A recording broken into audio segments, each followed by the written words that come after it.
इयत्ता 10वी विषय इतिहास. 3. उपयोजित इतिहास. स्वाध्याय. व्हिडिओला लाईक करून चॅनलवरती जर नवीन असेल तर चॅनल सबस्क्राईब नक्की करा, जेणेकरून तुम्हाला संपूर्ण इतिहास स्वाध्याय बघायला मिळून जातील. आपण आपल्या चॅनलवरती इतिहास मराठी संपूर्ण स्वाध्याय टाकलेले आहे. प्रश्न पहिला दिलेल्या पर्यायांपैकी योग्य पर्याय निवडून विधाने पूर्ण करा. 1. जगातील सर्वात प्राचीन संग्रहालय टिंबटिंब या शहराचे उत्खनन करताना सापडले. तर ते सापडलेले आहे. जगातील सर्वात प्राचीन संग्रहालय ऊर या शहराचे उत्खनन करताना सापडले.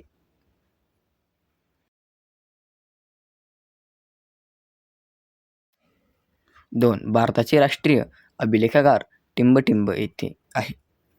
तर उत्तर जे आहे ते आहे भारताचे राष्ट्रीय अभिलेखागार नवी दिल्ली येथे आहे.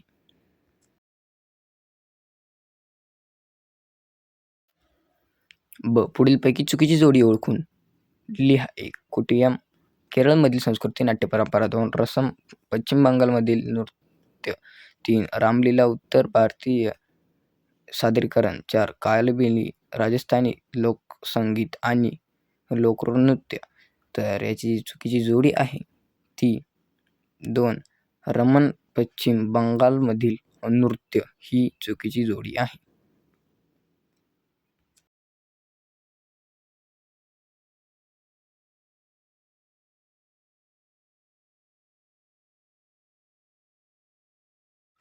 प्रश्न 2. टिपा लिहा. 1. उपयोजित इतिहास.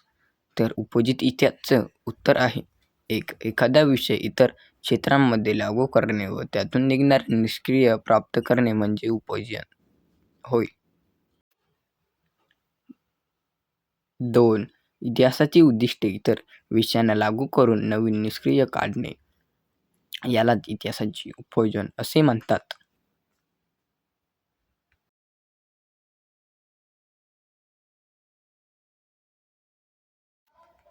3. इतिहासाद्वारे भूतकाळातील घटनांसंबंधीचे जे ज्ञान प्राप्त होते त्याचा उपयोग वर्तमानात आणि भविष्यकाळात सर्व समाजाला कसा होईल याचा विचार उपयोजित इतिहासात केला जातो. 4. इतिहासात सामाजिक, धार्मिक, कला, स्थापत्य इत्यादी घटक समावेश असतात. असे या विषयांमध्येही इतिहासाचे उपयोजन होते.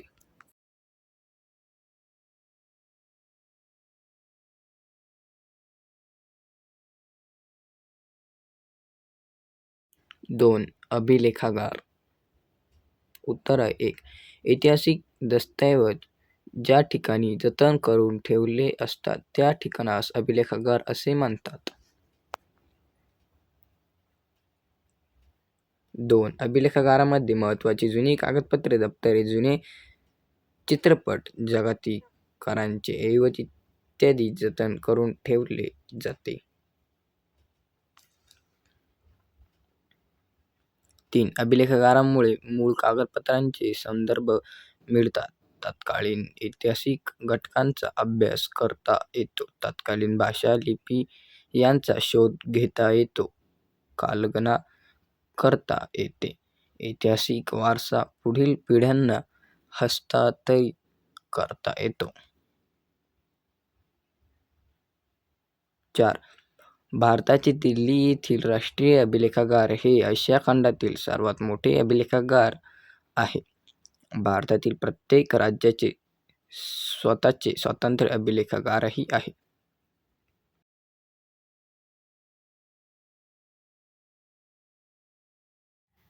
प्रश्न 3. पुढील संकल्पना चित्र पूर्ण करा. सांस्कृतिक वारसा. मूर्ती. अमृत. मूर्तीचं पहिलं आहे 1. प्राचीन स्थळे. 2. प्राचीन वास्तू. 3. प्राचीन वस्तू. 4. हस्तलिखिते. 5. प्राचीन शिल्पे. अमृत. अमृतचं उत्तर आहे 1. मौखिक परंपरा व ती उपयोगात आणली जाणारी भाषा.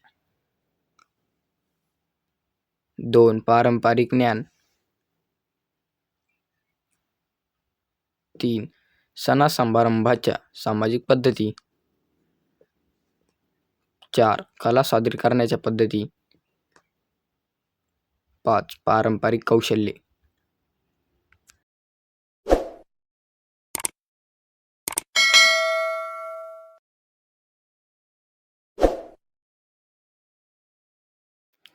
4. पुढील विधाने सकाराम स्पष्ट करा. 1. तंत्रज्ञानाचा इतिहास अभ्यासावा लागतो. उत्तर आहे 1. लाखो वर्षाच्या वाटचालीत मानव प्रगतीच्या प्रत्येक टप्प्यावर नवनवीन कौशल्ये अवगत करीत गेला. 2. दगडांपासून हत्यारे तयार करणे, शेतीचे यंत्र कशी वाटचाल करीत तो विज्ञान युगात आला. 3. कृषी उत्पादन, वस्तूचे उत्पादन, स्थापत्य, अभियांत्रिकी इतिहासामध्ये बदल होत गेले. तांत्रिकांमुळे उत्पादन वाढले. ही सर्व प्रगती समजून घेण्यासाठी आपल्या तंत्रज्ञानाचा इतिहास अभ्यासावा लागतो. 2. जागतिक वारशाच्या पदास पात्र ठरणारी स्थळे, पारंपरिक याची यादी युनेस्कोद्वारे जाहीर केली जाते. 1. पूर्वजांनी निर्माण केलेल्या कलाकृती, परंपरा हा आपला सांस्कृतिक वारसा असून त्याविषयी आपल्या मनात आपुलकी असते.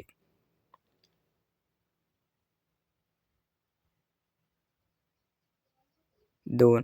हा वारसा पुढील मानवी पिढीच्या हितासाठी जपणे व त्याचे संवर्धन होणे गरजेचे असते.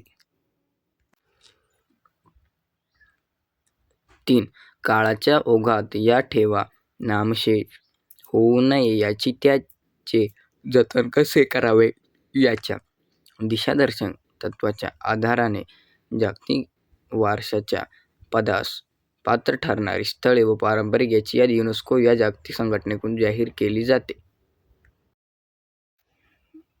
प्रश्न 5. पुढील प्रश्नांची सविस्तर उत्तरे लिहा. 1. पुढील विषयांच्या संशोधनात इतिहासाची संशोधन पद्धती कशी उपयुक्त ठरते ते स्पष्ट करा. अ. विज्ञान. ब. कला. क. व्यवस्थाशास्त्र. अ. विज्ञान. मानवी गरजांची पूर्तता आणि जिज्ञासांचे समाधान करण्याच्या प्रयत्नातून अनेक वैज्ञानिक संशोधन लागतात.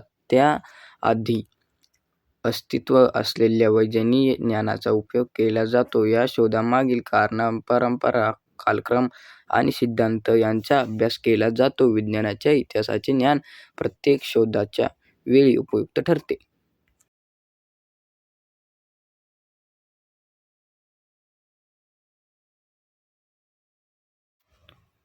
ब. कला. कोणत्याही कलेचा विकास वैचारिक, भावनीय आणि सांस्कृतिक परंपरेच्या आधारे भावविकसित होत असतो. या कलांचा अभ्यास करताना या सर्व परंपरांचा इतिहास समजून घ्यावा लागतो. संबंधित कलाकृती कशी साकार झाली, त्यामागे निर्मात्यांची कोणती मानसिकता होती, प्रचलित कलाशैली कोणत्या होत्या, या सर्व सांस्कृतिक इतिहासाचा अभ्यास महत्त्वाचा ठरतो. क. व्यवस्थापन. उत्पादनाची संसाधने, मनुष्यबळ, उत्पादनाच्या विविध प्रक्रिया, बाजार व विक्री या सर्व ठिकाणी व्यवस्थापनशास्त्र आवश्यक असते. वेगवेगळ्या सामाजिक आणि आर्थिक संघटनांद्वारे हे व्यवहार चालू असतात. या सर्व व्यवस्थापनांमध्ये सुधारणा करणे, यांचा अभ्यास करणे, व्यवस्थापन सुलभ करणे यासाठी भूतकालीन तंत्रज्ञानाचा अभ्यास करणे आवश्यक असते. याचा इतिहास समजून घेण्याची गरज असते. 2. उपयोजित इतिहासाचा वर्तमान काळाशी असा सहसंबंध असतो. 1. भूतकाळातील घटनांच्या आधारावरच मानव वर्तमानकालीन वाटचाल निश्चित करतो. 2. आपल्या पूर्वजांचे कर्तृत्व, त्यांचा वारसा याबद्दल त्यांच्या मनात कुतूहल आणि आत्मीयता असते. या वारशाचा इतिहास, पूर्वजांनी निर्मिलेल्या कलाकृती, परंपरा यांचे ज्ञान उपयोजित इतिहासाच्या अभ्यासाने वर्तमानातील मानवाला मिळते. उपयोजित इतिहासाच्या आधारे या मूर्त आणि अमूर्त वारशाचे जतन करता येते.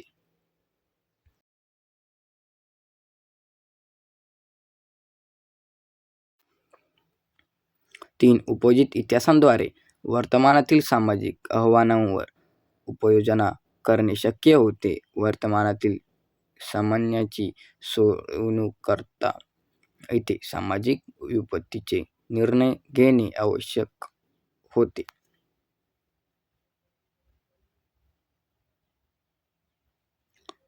4. उपयोजित इतिहासाच्या अभ्यासाच्या आधारे वर्तमान काळाचे अशाग्य कालन आणि भविष्यासाठी दिग्दर्शक होते.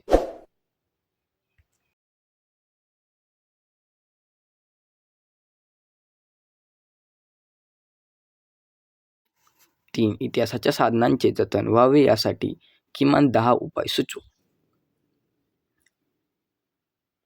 1. किल्ले, स्मारके, राजवाडी अशा ऐतिहासिक वस्तूंची नियमित डागडुजी केली पाहिजे.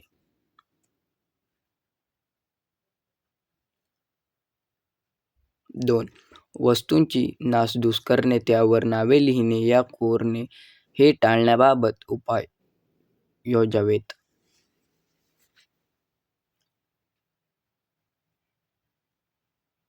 3. ऐतिहासिक नाणी, हत्यारे इत्यादी वस्तू जपून हाताळाव्यात, त्याची चोरी होणार नाही याची काळजी घ्यावी.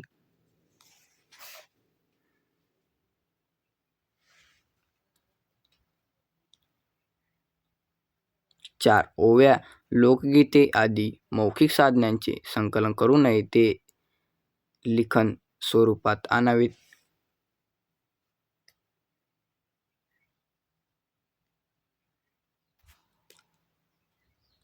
5. प्राचीन ग्रंथांचे वाळवी व बुरशी यांपासून संरक्षण करावे. ओलसरपणा, दमट हवा यामुळे बुरशी लागते, म्हणून त्याच्या पाणी लागणार नाही याची काळजी घ्यावी. कीटकनाशक औषधांचा वापर करावा. 6. या सर्व साधनांच्या जतनासाठी अनुभवी तज्ज्ञ मंडळींचे सल्ले घ्यावेत. 7. ऐतिहासिक साधनांच्या जतनासाठी कडक कायदे करावे.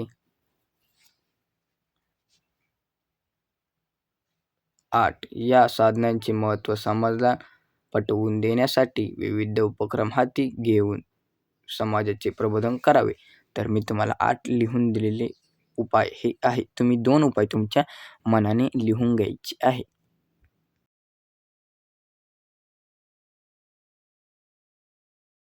4. नैसर्गिक आणि सांस्कृतिक वारसा जतन करण्याच्या संकल्पनेतून कोणत्या गोष्टी साध्य होतात? 1. प्रकल्पांतर्गत वारसास्थळांच्या मूळ स्वरूपात बदल न करता जतनाची व संवर्धनाची कामे करणे शक्य होते. 2. स्थानिक समाजाची घडण आणि मानसिकता अशी आहे, त्याच्यापुढे वर्तमान कोणतेही आव्हाने आहेत. तसेच स्थानिक लोकांच्या अपेक्षा काय आहेत याचा आढावा घेता येतो.